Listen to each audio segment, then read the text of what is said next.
Hey guys, welcome to another episode of Access Granted. I'm your host, Grant Chachere, and right now, the reason why I kind of started late is because I'm dealing with some Wi-Fi issues. Um,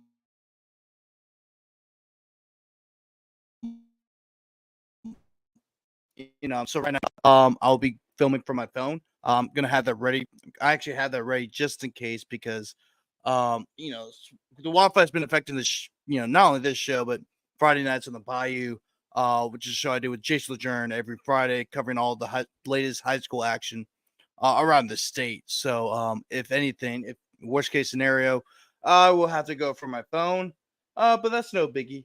It's happened before, gonna happen again. Hopefully, he's not on this show. But there's a lot of stuff we have to talk about today. Going across college football in Louisiana. Of course, we got to talk about LSU and the big time matchup against A&M. Tulane has a big time matchup against North Texas. UL and ULM have been two of the better teams in the Sun Belt. We're going to discuss their matchups, and of course, and it's funny because if you look at all the top FBS teams, um, it's in Louisiana. The only one that's now winning right now is La Tech. I know they played last night. I didn't catch the score of the game. If anybody, once again, if you have any comments or any questions, please be free to ask them whether you're on Twitter or on YouTube. And by the way, if you're on Twitter, please make sure to follow Ruger Media. You can see at the top, which is Ruger Media on Twitter, and also Ruger Sports Media on Instagram. And then also, if you're watching this on YouTube by chance, or if you're not watching this YouTube, please give a like this video, and subscribe to Ruger Sports Media on YouTube to catch just so it's not only to support what I do, but also to get updates for podcasts and videos and post press conferences here and there. I post interviews, so it's a way to catch up with all the latest content that's going across Ruger Sports Media. Um, and of course, the World Series starts tonight as well. I'm a huge Yankees fan, duh. Um, and so I'm really excited. It's the first time I got to experience the Yankees being in the World Series since 2009, when they had Derek Jeter was still playing, A-Rod was actually playing some really good playoff baseball. Hideki Matsui, Mark Teixeira, CC Sabathia, Brett Gardner, I think was like in his first year in the MLB, or first or second year in the MLB. Who else is on there? There's a lot of players. Yeah, a lot of players are on that team. Robinson Cano, Robinson Cano. I saw this tweet I think a few weeks ago where Robinson Cano was batting 6th or 7th, something crazy like that, and he was one of the better hitters in baseball that year. And that's because the guys in front of her are also studs as well. So I'm really excited for tonight as they take on the Dodgers. Really, really excited. But then also I'm really excited for just this weekend in general. Of course, the NBA started up once again. The NHL started up. It's a really good time to be a sports fan. This is right around the time where being a sports fan is at its peak. You get the World Series. You got the NFL is the midseason. The college football is the midseason. The NBA and NHL is starting up again. I mean, it's a great time to be a sports fan. Not only just in Louisiana, but anywhere. But first, let's talk a little bit about this A&M game. Of course, LSU is still number 8. The reason why, even though I think they should be a spot higher, I think they should be number 7. I mean, not much higher. But 7's better than 8, of course, because obviously it's the higher ranking. But the reason why LSU didn't really move up in the rankings is because that loss against USC hurt them. Right, that's now considered a bad loss. USC's 3-4. I mean, of course, I thought USC was a good team at the time. Oh boy, was I wrong. I mean, that's probably one of the, I was some people say, this USC's team is good. I consider that a good loss, and then they ended up, losing 3 out of their last 4 games. So it's not a good USC team. No, not at all. I mean, shoot, they're scrambling to make a bowl game right now. But luckily, LSU was able to rebound. That was a game they should have won. They should be 7-0 right now, but they're not, and that's how it is. But they're 6-1. They've had some really good wins. They beat Arkansas 34-10 last year, a game that's been determined by 3 points each of the last 4 meetings between the two programs. And LSU was able to beat them 34-10. Of course, the week before that, they beat Ole Miss in overtime, 29-26. One of the more memorable games, not only in the LSU Ole Miss rivalry, but also just in Tiger Stadium in the history of LSU football in general, right? So LSU's defense is really rebounding in a big way. LSU, right now, they are 67th in total defense, and that's a huge improvement considering that, you know, they were one of the worst defenses in college football last year. I mean, they're the worst defense. They're they're the second to last. They were second to last in total defense, like right in front of Vanderbilt, and that is never a sentence you ever want to say if you're LSU, given what our standards are for this team, especially on defense.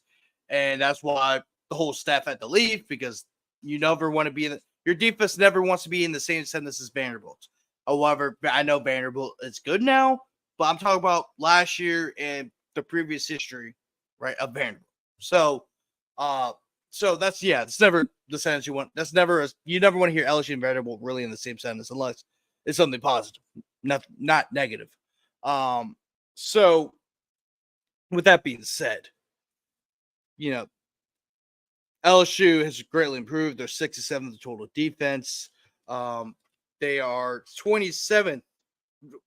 They're 32nd in rush defense. Their pass defense doesn't look great. I think they're just above the hundreds. Let me double check that actually.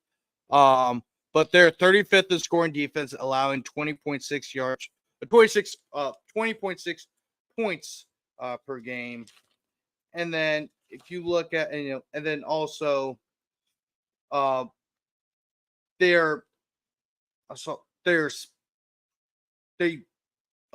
tripping right now. Oh, here we go.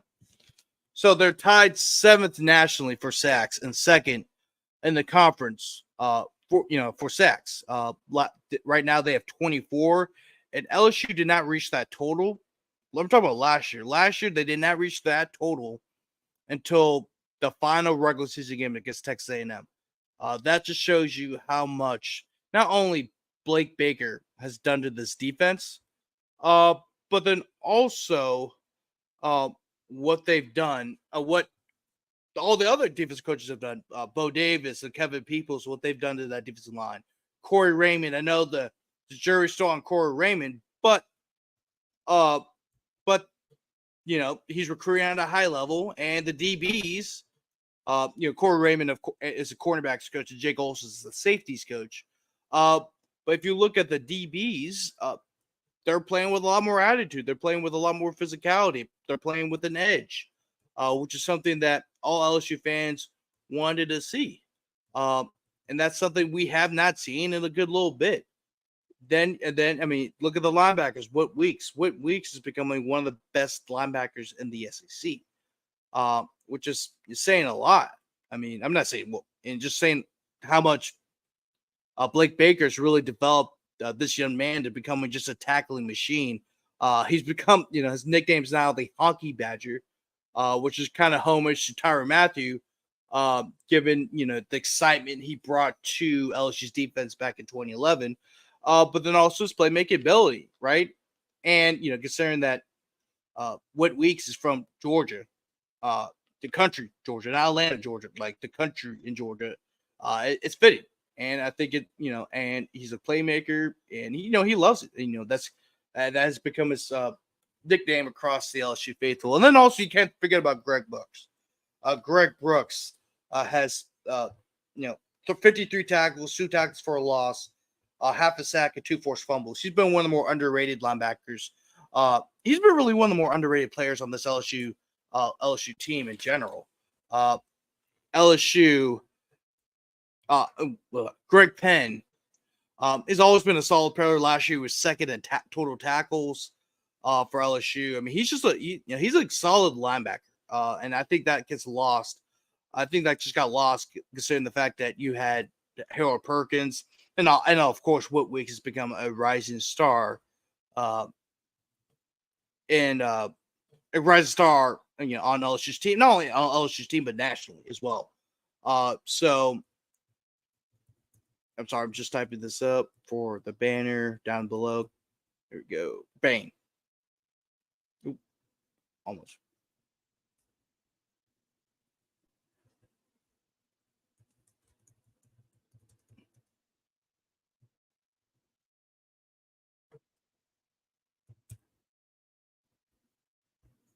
There we go. There it is right there. Sorry about that. I just want to get that typed in. But anyway, but yeah, I mean that's kind of got lost. I think Greg Penn's one of the more underrated players on LSU's team, and I think it got lost. And you're starting to see it now because Harold Perkins is out, and that also leads to another conversation if the defense got better without Harold Perkins. And it's hard to say that for me, because Harold Perkins, of course, is a very special player, but you have to look at the facts that LSU just seems to be playing more freely. They don't have to be worrying about the little things because Harold Perkins is not there. Like because I feel like Harold Perkins and even the coaching staff too. We're trying so hard to make Harold Perkins kind of like this inside backer. I mean, Harold Perkins wanted to have a more of a role on the inside because it helps. Because it helps his draft stock, and of course, I think a lot of teams are looking at him as an inside backer. But he's not big enough, and he doesn't have the instincts to play inside backer. And a lot of people say, "Why can't he be on the outside?" He's a lot like Micah Parsons. Yes, his skill set's a lot like Micah Parsons, but Micah Parsons is 6'4", 240. That is the ideal outside linebacker.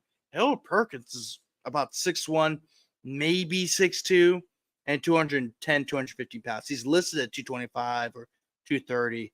But to me, when I look at him, he's a lot lighter than that. He's more of a kind of like the safety. He's kind of more of a star, which is what Major Burns is playing, and he's doing very well. Major Burns is playing the star position really well. He's been one of the bigger improvements on this LSU defense in general. But he's not, but he's not big enough to play on the outside. That's the only issue. And now teams know what to do with Harold Perkins because when he went off his first year, he was a revelation, right? But however, he really hasn't gotten any better.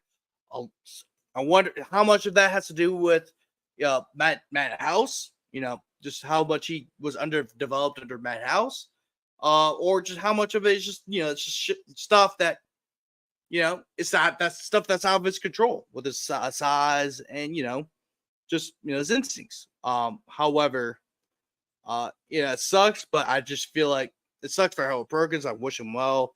I think this might be his last year in the LSU uniform, considering the injury. And you got to factor in the NFL draft. Does he come back? Does he not?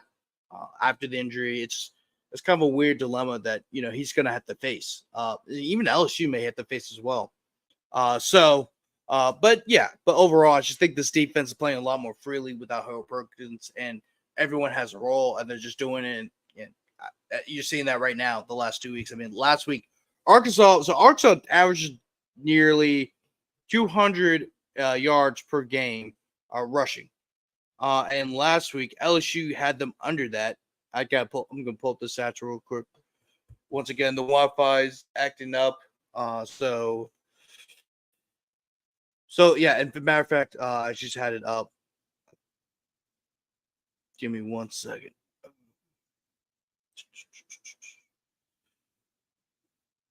I think La Tech did win. That just had the score up right here. Yeah, La Tech won 24-10. But going to LSU real quick. So in LSU's 34-10 victory over Arkansas last week, they held Arkansas to just 38 yards of rushing. Arkansas was averaging 199 yards per game. And then, Arkansas was able to throw the ball a little bit, throwing for 240 yards and a touchdown. But they also Taylor Green also threw a pick. That was when Whitweeks tipped the ball up and he caught the interception. It was a huge play, and it ended up pushing LSU, giving LSU a 2-touchdown lead, and it practically sealed the game for LSU because they just took over from there. But it just shows you how much this defense has improved. LSU will, but done with the past. Let's go on to the now and tomorrow with LSU's game against Texas A&M. So LSU, of course, is the number 7 team in the country. Texas A&M is the number 14 team in the country. LSU has not won at Kyle Field since 2016. That was a game where Darius Guice broke the single season rushing record. And LSU won, I believe it was the score of, I think it was like 54-39, 55-39, something like that. But LSU did score 50 points. I do remember that. And that game basically made Coach L the full-time head coach, by the way, as well. If you guys haven't forgotten. But the last 3 times LSU's been there, they lost the 7 overtime victory. So they lost in that 7 overtime game against Texas A&M, 74-72, which a lot of A&M fans made a lot of cups for. I think everyone's seen that on Twitter, which is kind of annoying because you're celebrating a game that doesn't mean anything on cups. But I digress. But then you also have, but then in 2020 you lose over there. I believe that was that Mac Johnson's no, that wasn't his first start, but he and TJ Finley were rotating in, and the offense couldn't do jack against that Texas A&M team that ended up winning the Orange Bowl that year and only lost 1 game to Alabama. And then, of course, in 2022, LSU lost badly to a very bad A&M team that was out of bowl game. Only was 4-7 entering that game, and LSU got blown out. But this year should be a different year. I feel like LSU will win this game. It will be a close one. And I think a lot of that has to do with the fact that LSU's defense has really risen up. And also, I feel like the offense has gotten a lot more comfortable. However, they still need to build a ground game. But I'm not really as worried about it as I once was because of a guy like Caden Durham. Caden Durham has been phenomenal for LSU ever since he stepped on the spotlight against South Carolina a month back in the 36-32 win over the Gamecocks. And he has not looked back. Caden Durham has 382 yards and 6 touchdowns. And he also has 10 catches for 148 yards and 2 touchdowns. But I think it's also going to come down to quarterback play. I think that's going to be a major story heading into this game. And I think you might see 2 quarterbacks. I really do. And I think this is what's going to happen.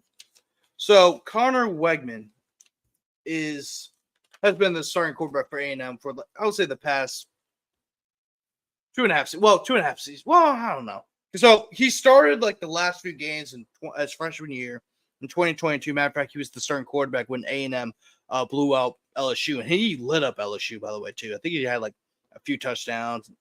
Musa Muhammad went off that game too. It was just a bad overall game for LSU.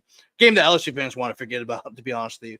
But Connor Wegman so far has completed 61.5% of his passes for 718 yards with 3 touchdowns and 4 interceptions. So he's been turnover prone throughout the year. He's has 129.9 efficiency rating, which isn't very good. And he also has only thrown 1 touchdown against an FBS opponent this year, and that was against Mississippi State. And in that game against Mississippi State, however, he was going back to the Notre Dame game. Let's go back to the Notre Dame game. Since I'm OCD about this stuff. I don't know why, but I am. He was 12 for 30 for 100 yards and 2 touchdowns. 2 interceptions. And their loss against Notre Dame. He was awful. As a matter of fact, Twitter was roasting him just for how bad he played. I mean, even he acknowledged how bad he played in the post-game press conference. And he had a quarterback rating of 34. It was bad.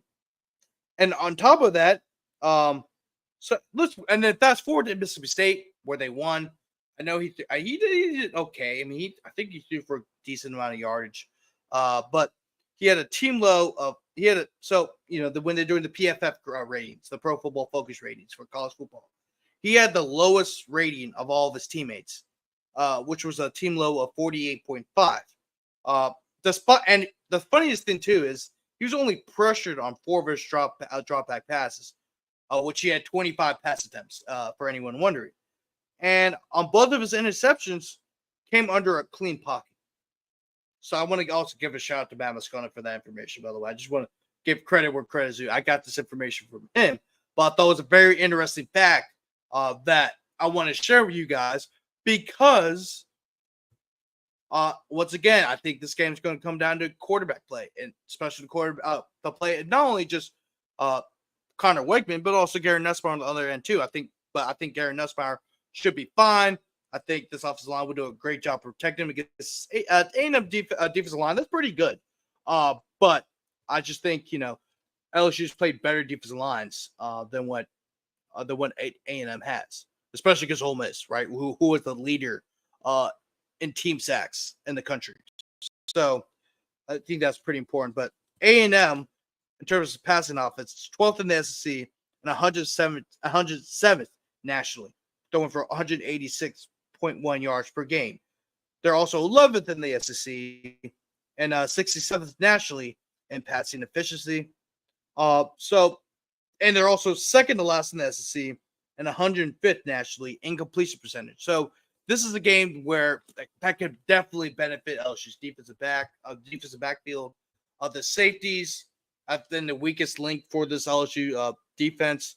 Cornerbacks have had some issues too, although Zay Alexander's been locked down for LSU for much of the year. And then Asher Sampson, although he has gotten beaten on some of his defensive snaps, he still has played some good football.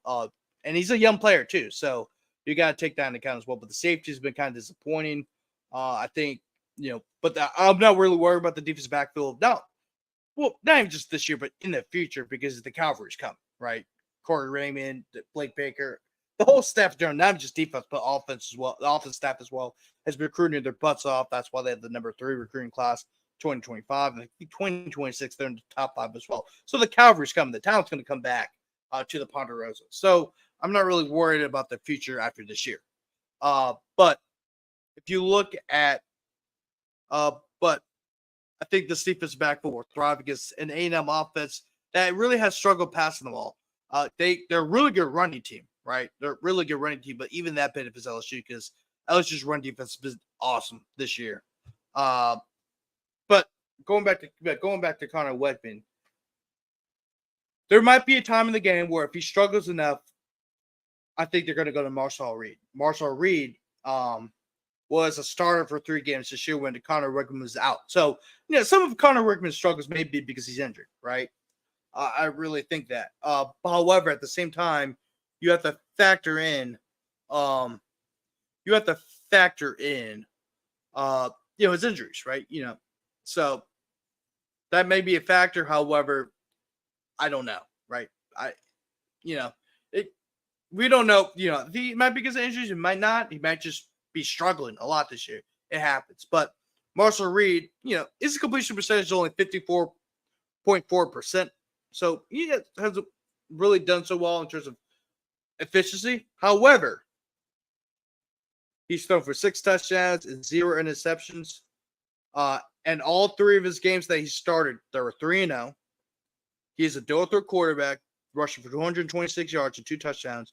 And he threw 2 touchdowns in all of his starts. Connor Wakeman has only thrown 1 touchdown pass against the FBS opponent. Marshall Reed has thrown for 6. Matter of fact, all of his starts had 2 or more touchdowns in those games. Well, 2 touchdowns to be exact, but you get what I'm saying. So there might be a time in the game where they might go to Marshall Reed because he's been a better quarterback for the Aggies. But going forward to the rushing attack for A&M, Le'Veon Moss is 105 carries for 676 yards and 8 touchdowns. He is a Baton Rouge native. He went to Sherma High School in Baton Rouge. And he was in that class, the 2022 class where LSU, Brian Kelly was first coming to LSU. So he ended up going to A&M because Jimbo had a lot of connections to Louisiana. And, obviously there's a lot of uncertainty with Brian Kelly coming, even though Brian Kelly had done an awesome job at Notre Dame, Cincinnati, and a lot of different places like that. So he's a winning ball coach, right? That's what who Brian Kelly is, but nobody had a feel for who Brian Kelly was when he came to LSU, which is why he went to A&M. And really, it might be one of the biggest misses LSU's probably had in just recent memory, considering, all the running backs have come out of Louisiana recently. And then also, think about it, Caden Durham is from Texas, right? He's from Texas. He's the only – well, Josh Rosen's from Texas, but if you look at Trey Holly, not playing right now because of some legal troubles. Caleb Jackson was supposed to be promising. He still is promising, but he's been a disappointment this year. John Emery. His career's been a bust. So if you look at the last few recruiting classes, it just hasn't been, LSU's really missed a lot, right? And Le'Veon Moss has been a consistent running back for A&M since he's got into College Station, and he's showing that right now. And I expect he might have a big game because, once again, LSU's Baton Rouge. Le'Veon Moss is a Baton Rouge native. So those things could definitely happen. The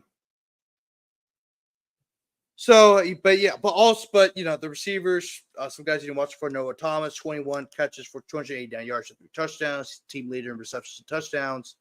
And then Cyrus Allen, 14 catches for 220 yards as well. So they have some decent receivers. However, there's some pretty good receivers, but it's hard to see how talented they are when they're struggling at the quarterback position. The offensive line is very good for A&M. However, they will be without one of their starting offensive linemen. Gotta look up his name real quick. But going to the offensive line for A&M, A&M's offensive line is one of the best in the country. They've helped the Aggies rush for 218 yards per game, which is second in the SEC and 13th nationally. They're second in the SEC behind LSU, and 16th nationally in sacks allowed per game, which is just one sack a game, right? So they've done a really good job protecting the quarterback, and they're 6th in the SEC and 17th nationally in tackles for loss allowed per game. So this, but I think they're going to be without one of their starters. I'm actually checking with it right now. I just saw it. I literally just saw it. But anyway, but once again, A&M offensively, 5th in the SEC, and 11th nationally in third down conversion. So they're very good at getting first downs on third down. There's, of course, I just mentioned how efficient they are running the ball, but they're also second in the SEC and 7th nationally in red zone offense, which is 96.3%. LSU is one of the better red zone defenses around the country. LSU right now is they are 18th in red zone defense, so that'll be a key matchup to watch out for. Pull this up. So they will be without Chase Pizantis, who's their starting left guard. Who was out, who left during the Mississippi State game. So they're going to be without one of their key linemen. However, they still have 4 other really good offensive linemen. So, but that's still something you need to watch out for on the left side. But on defensively, you got Nick scoring 19 tackles, 11 tackles for loss, 4.5 sacks, 4 quarterback hits, and a forced fumble. Shamar Turner has been awesome this year as well. 22 tackles, 5.5 tackles for loss, 2 sacks, and a forced fumble on the inside. Torian York, 40 tackles, 3 tackles for a loss, 1.5 sacks, 2 quarterback hits, and a pass breakup. And he also was a part of the 2023 SEC All-Freshman team. And I expect him to get all conference awards this year as well. Scooby Williams, 26 tackles, 4.5 tackles for loss, interception, 2 pass breakups. He's another very good linebacker on this Aggie defense. And then also, of course, on the defensive backfield, Marcus Ratcliffe's had a good year. He's a San Diego State transfer, 24 tackles, 2 tackles for loss, and a forced fumble. And he leads the team with 3 interceptions. So very solid defense. Of course, Mike Elko was Brian Kelly's defensive coordinator when he was at Notre Dame. He's a defensive coach, so it's no surprise that the Aggies are so strong defensively. And really, A&M's been a strong defensive team in years past, despite their struggles. Mike Oko is a great defensive mind. You're seeing that with A&M this year. You saw that with Duke last year. So he's done a hell of a job with this A&M defense. Also want to mention Will Lee. Will Lee is a Kansas State transfer where he had 42 tackles, 6 pass breakups, 2 interceptions, a forced fumble, and a fumble recovery last year for the Wildcats. For the Aggies this year, 28 tackles, was the second on the team, an interception, and 8 pass breakups, which leads the team as well. So he's been phenomenal for this Aggie defense. But the Aggies are 31st in total defense, average only allowing 325 yards per game. They are 50th in passing offense, 209 yards per game. They are 5th. They're 5th in the SEC and 22nd in the passing efficiency allowed. So they're really solid in terms of making quarterbacks inefficient per se. They're also 16th nationally in third down defense. They're 26th nationally in interceptions, which is also tied for third in the SEC. However, they are the worst red zone defense in the league, in the SEC, which will greatly benefit LSU as they are one of the nation's best when it comes to red zone offense. So that's another kind of a matchup you need to watch out for.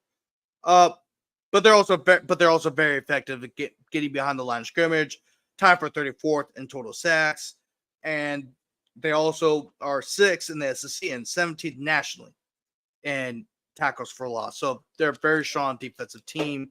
That's gonna be a huge matchup for LSU's offense, because you're going against a really good defense at A&M, and you're going to see a lot of these big time defenses in the near future, because SC always has good defenses, and also it's going to show you where LSU truly is as an offense. Will they be like against Arkansas? Will they be efficient? Or South Alabama? Would they be like that, or are they going to be like against Ole Miss, where they were very inefficient for the first really 3.5 quarters of the game, and even the game tying drive?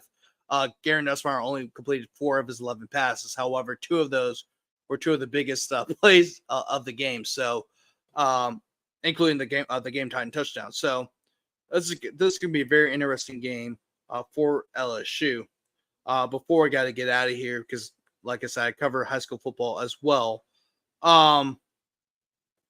Also want to talk a little bit about Tulane as well. So Tulane will be going up against North Texas. North Texas is one of the better teams in the American Athletic Conference. They've done it, and it's a big game for Tulane. Of course, Tulane is they're trying to battle for that 12th spot. Remember, the 12th spot is for the best group of 5 school. So it's gonna be really important for Tulane they have to win out, basically, right? Because you suffered 2 losses against Kansas State and Oklahoma. Now, I don't think those 2 losses will hurt Tulane as much. However, what will hurt them is if they lose another game in the future. Right now, Army and Navy are the 2 best the group of 5 schools right now, and then Boise State, of course, as well. And they're really going to need some help. Of course, I think Tulane will play Navy really soon. They will play Navy on November 16th, and then Tulane, I think they play Army as well. Well, they don't, but they will play Navy pretty soon, so that they're going to need to beat Navy, and then also, of course, win the American Athletic Conference. And they're also going to need some help from some teams in the Mountain West.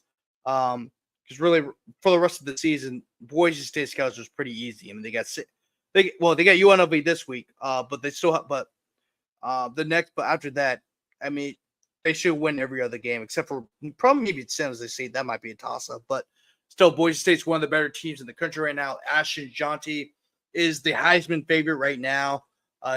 He's playing some great football. He's doing stuff that we haven't seen since Barry Sanders in terms of his numbers. Because I mean, he's just a hell of a back, and for a guy like to be from a school like Boise State, and although Boise State's had a rich tradition in college football history, given that they won 3 New Year's Six bowl games in their history going back to 2006, it's just still remarkable to get a guy from that school, from any mid-major school, to be the Heisman front runner. Showing you what he's doing is just remarkable. But Tulane would definitely need a lot of help. But Tulane can do it. It's very possible. Tulane is a very good team. Darian Mentz is balling out for the Green Wave. You also have some other players like Mario Williams, who is the leading receiver for the Green Wave. I'm going to pull up their stats in just a moment. Here we go. So Kamari Williams, 439 yards and 2 touchdowns. Makai Hughes has been balling out for the Green Wave, 744 yards and 8 touchdowns. Darian Mensah, a little over 1,400 yards, 11 touchdowns and 2 interceptions. But so this Tulane team is very talented. They nearly beat Kansas State, a pretty good Kansas State team. Really, they should have beat Kansas State, to be honest with you. But once again, they're going against a 5-2 North Texas team that's plays a very good football right now. Eric Morris is doing a great job with this Mean Green team. Yes, their nickname is in fact Mean Green. It's actually one of the better nicknames in college football, and they're one of more. They're really good offensively. They've scored 1, 2, 3, 4, 5. So in 5 of their 7 games, they scored 40 or more points, and in 2 of them, they scored 52 points each. So this is a very effective offense. Of course, is the air raid. So Tulane will have their hands full. Also, I want to break down the Raging Cajuns and, of course, the Warhawks of ULM. I've talked about the Warhawks a good bit on the show. Brian Benson is getting a lot of national pub for the job he's doing with the Warhawks. I mean, ULM Monroe, yes. And I know this sounds shocking to a lot of people. They are, in fact, 6-1. Their one loss was against Texas. So, it's saying they beat some good teams. And they also beat James Madison. And James Madison is a really good group of 5 school, y'all. So they're playing some good football as well. ULM has greatly improved from last year as well. ULM is kind of, they've been dealing with some inconsistency the past couple of seasons under Coach DeSarmo. It's kind of the post-Napier era, but they seem to be getting back in full force. They've won. The only game they've lost to was to Tulane, ironically, 41-33 loss. But they've won. But they've won 4 straight since then, beating Wake Forest 41-38, Southern Miss 23-13, App State 34-24, and Coastal Carolina 34-24. They will have a big, well, I won't say big time matchup, but a decent matchup with Texas State. Texas State is 4-3, but they're gonna have some big ones eventually. Of course, they got Arkansas State.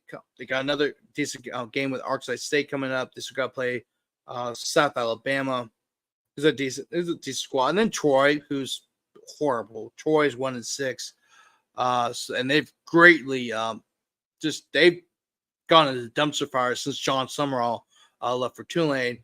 ULM is 6-1. Let me look at the rest of the schedule. But by the way, UL's last game is in fact against UL Monroe. So let me pull up their remaining schedule to kind of give you an outlook of their season in the future. So yeah, they have South Alabama coming up, at South Alabama to be exact. They gotta go to Marshall. At Marshall, they got to travel far. They got to travel a decent amount to West Virginia to take on the Marshall Thunder and Herd. Of course, you got Texas State. Then after that, they got to go to Auburn. By the way, that's a very winnable game for this Warhawk team. Auburn is horrible this year, and remember, Auburn also did lose against New Mexico State last year as well. So this is a struggling Auburn team that doesn't affect their conference record at all, which is a good thing, whether they win or lose. But then they got to play Arkansas State. And then, of course, you got to play UL. And that game could determine who goes to the conference championship. So that could be a huge game on November 30th. It really might be the biggest game in Louisiana, considering the fact that Oklahoma is struggling a lot. So the LSU Oklahoma game lost its luster. Yeah, that might be. I mean, it also is against two Louisiana teams, two rivals. Matter of fact, two longtime rivals, and so if they're both, that game's going to determine the conference championship. That's gonna be a huge game. Uh, huge game, and really huge might be an understatement. A huge game, yeah. I'm not. Yeah, huge game might be understatement. So I don't remember the last time both of those programs were really good at the same time. So that's gonna be a huge game coming up. But anyway, that's gonna wrap up the show for today. Tomorrow I'll do kind of more of a preview. I'll probably do a college football preview in general, just a national preview. Also, do my predictions for tomorrow, including some Louisiana games as well, with the LSU and A&M, and of course UL, Tulane, you name it. But anyway, I'm your host Grant Chachere. Please like this video if you're on YouTube and subscribe to the Ruger Sports Media YouTube channel. And then also, if you're on Twitter, make sure to give me a follow at Ruger Media on Twitter and Ruger Sports Media on Instagram. They're all right here at the top. So if you want to go, make sure to leave a follow if you can. That will be greatly appreciated. But anyway, you guys have a good Friday night. I'll see you guys Saturday morning. And I'm really excited for tomorrow, guys. I really am. But anyway, adios. Good night, Senora. That was kind of cringy. But anyway, I got to go. But see ya.